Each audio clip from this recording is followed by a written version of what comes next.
Selanjutnya yang kemudian jadi pertanyaan adalah bagaimana membaca reaksi market atau pasar saham atas pergantian Menteri Keuangan dari Sri Mulyani ke Purbaya Yudisadewa.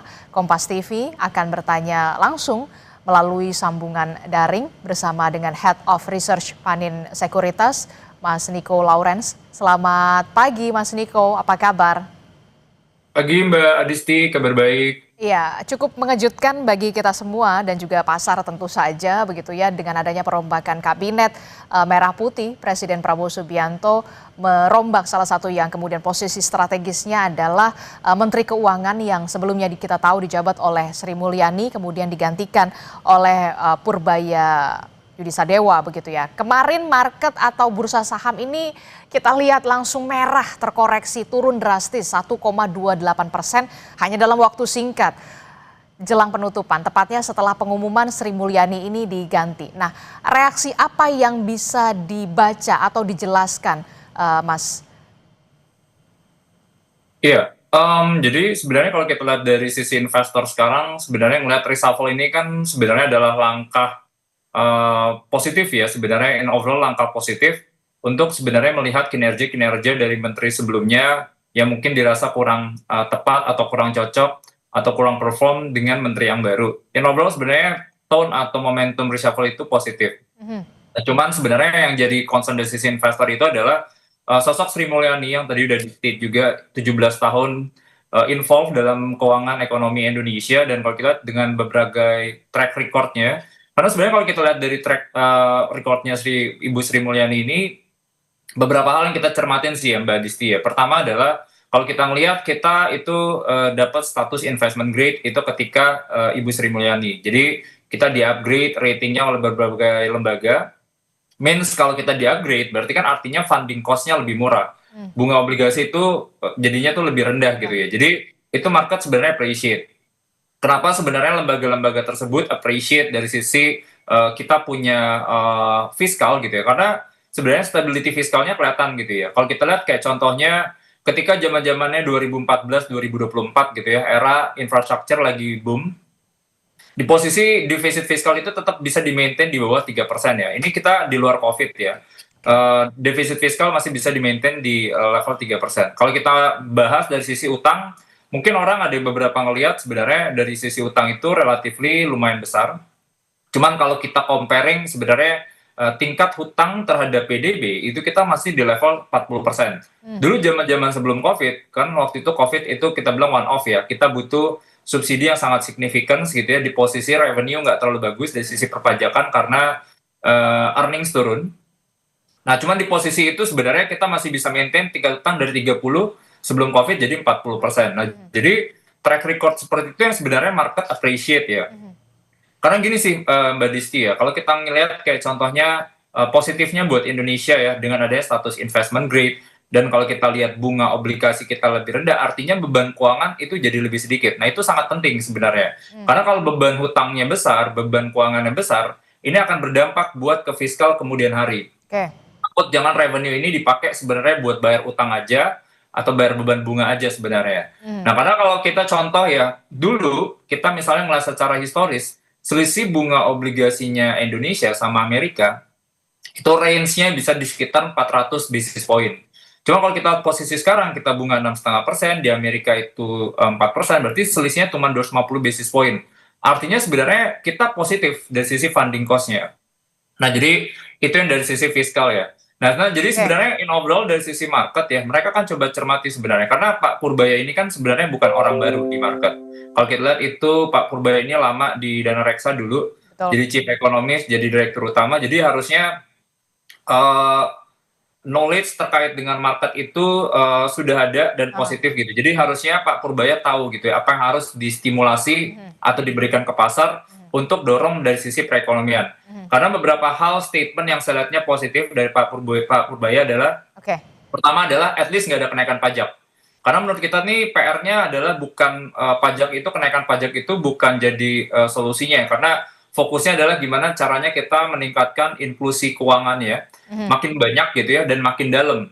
Nah, kita kayak dorong cortex sistemnya makin lebar, inklusinya makin banyak. Jadi Baik. Itu yang harusnya sih market bisa appreciate. Yang kedua, Oke, Pak baik. Purbaya juga tidak merubah struktur saat ini ya, Mbak Disti. Jadi harusnya sih bisa melanjutkan, jadi bisa lebih positif. Oke, Mas Niko, kita akan lihat ini market sudah dibuka dan ternyata hijau. Apa yang bisa Anda lihat dari sini? Market siapa yang bikin hijau nih di sini nih ternyata, Mas Niko? Iya, jadi kalau kita lihat sih sebenarnya pagi ini beberapa big banks yang koreksi dalam kemarin ini pelan-pelan udah mengalami rebound ya. Cuman tetap sebenarnya market ini kalau kita lihat by concentration itu kan eh, 40% dari komposisi market saat ini itu didorong oleh saham-saham yang kategorinya adalah konglomerasi big cap dengan floating yang kecil. Jadi artinya adalah porsi masyarakatnya itu terbatas. Jadi sebenarnya lebih gampang untuk dinaikin dituruninnya gitu. Kayak contohnya ada brand, ada DSSA misalnya, Hmm, ada Chandra Asri gitu ya. Nah, jadi itu sebenarnya yang lebih ngedrive dari sisi marketnya ya. Nah, oke. cuman kalau kita ngelihat dari sisi market in overall, ini yang ngedrive hari ini tuh banyak di sektor emas ya, Mbak ya. Karena Oh, emas ini message-nya dua sih. Kalau emas itu naik, berarti investor melihat bahwa dari sisi domestik, volatility masih akan tinggi ke depannya. Terlepas dari harga emas juga hari ini kan naik ya sampai ke 3.600 ya. oke, Cuma oke. mereka ngelihat volatility itu masih akan tinggi. Oke, Mas Niko, kalau kita lihat, ini kan kita lihat pasar sudah menghijau begitu. Bagaimana kemudian Anda bisa menjelaskan market menerima nama baru setelah nama Sri Mulyani yang kita tahu punya track record yang cukup moncer begitu ya untuk bisa dalam tanda kutip hands on keuangan Indonesia. Iya, untuk market menerima nama Pak Purbaya sih sebenarnya ini lebih nunggu dari sisi eksekusi dan juga kinerja ya, Mbak Adisti ya. Karena kita akan coba lihat dari berapa hari ke depan gitu, ya, berapa bulan ke depan arah ekonominya akan seperti apa, itu yang market sebenarnya lebih appreciate ya. Karena yang market takut saat ini adalah Bu Sri Mulyani itu sosok yang sangat disiplin terhadap fiskal. Oke, Dia benar-benar jaga defisit itu ke maintain gitu ya. Nah, dari sisi kan kondisinya sekarang kan nggak terlalu bagus ya, PR-nya banyak gitu ya. Revenue kita lumayan berat. Laba dari sisi ekonomi nggak terlalu bagus, jadi laba nggak kemana-mana, jadi pajak kurang bagus ya. Terus yang kedua, dana itu juga ada di save dari yang dividen sebelumnya dari bank itu masuk ke negara gitu ya, masuk ke Kementerian Keuangan. Ini sekarang udah dialokasikan buat dana antara. Nah, jadi kan sebenarnya sumber-sumber revenue-nya makin dikit. Nah, kalau kita ngeliat dari sisi spending, itu sebenarnya trennya meningkat gitu ya. Pendidikan angkanya meningkat, kesehatan meningkat, makan bergizi gratis jadi fokus. Nah, kalau seandainya dari sisi disiplin revenue-nya kita nggak bisa kejar gitu ya. Jadi kalau kita lihat inclusion-nya nggak dapat, oke. deepening-nya nggak dapat, defisitnya makin lebar. Nah, jadi orang akan coba lihat nih, apakah nanti kinerja fiskal, month to Aha, month, defisitnya apakah tax-nya makin bagus atau enggak, aha. defisit kalau kita bisa at least di maintain di bawah 3%, itu Pak, harusnya bisa positif sih buat ISG-nya. dengan pasar yang kita lihat ini dibuka hijau, seberapa optimis pasar untuk 3 bulan ke depan? Apa yang perlu Menteri Keuangan saat ini lakukan atau yakinkan kepada investor? Kalau kita lihat kan Sri Mulyani ini tadi lagi-lagi kita bilang punya reputasi kuat, punya global network yang mumpuni. Apa yang bisa membuat keyakinan atau perlu diyakinkan nih Menteri Keuangan yang baru ini? Iya, jadi menariknya gini sih, Mbak Disti ya, kalau kita ngeliat ini, market ini positif ya. Market ini positif kan dua sisi kita ngeliatnya. Apakah ini retail atau kalau kita domestik, apakah foreign ya. Cuman kalau kita lihat dari sisi foreign flow, dalam beberapa terakhir pun, dan juga hari kemarin pun, itu outflow-nya signifikan ya. Itu sampai sekitar 500 miliar. Nah, Hmm, jadi kedepannya ini sebenarnya kalau misalnya foreign-nya itu belum appreciate, itu agak susah market untuk naik lumayan signifikan. Karena kalau kita lihat secara komposisi, itu kan market ini kan sebenarnya dominannya sekarang tuh porsinya adalah domestik, itu sampai 52%. hmm. Foreign porsinya pelan-pelan itu makin turun. Nah, kalau seandainya foreign ini belum terlalu appreciate, berarti artinya nggak ada inflow. Kalau inflow nggak masuk ke pasar, berarti nggak ada liquidity, ISG-nya nggak akan naik gitu ya. Jadi pertanyaannya adalah gimana caranya kita attract dari sisi foreign inflow dari yang sebelumnya outflow jadi inflow. Nah, jadi sebenarnya yang satu harus di-maintain dari sisi foreign itu suka stability dari sisi nilai tukar. Jadi kalau kita lihat nilai tukar atau rupiahnya at least bisa di-maintain, nggak harus menguat, Oke. Cuman kita bisa di-maintain di 16.300, 16.500, harusnya market appreciate.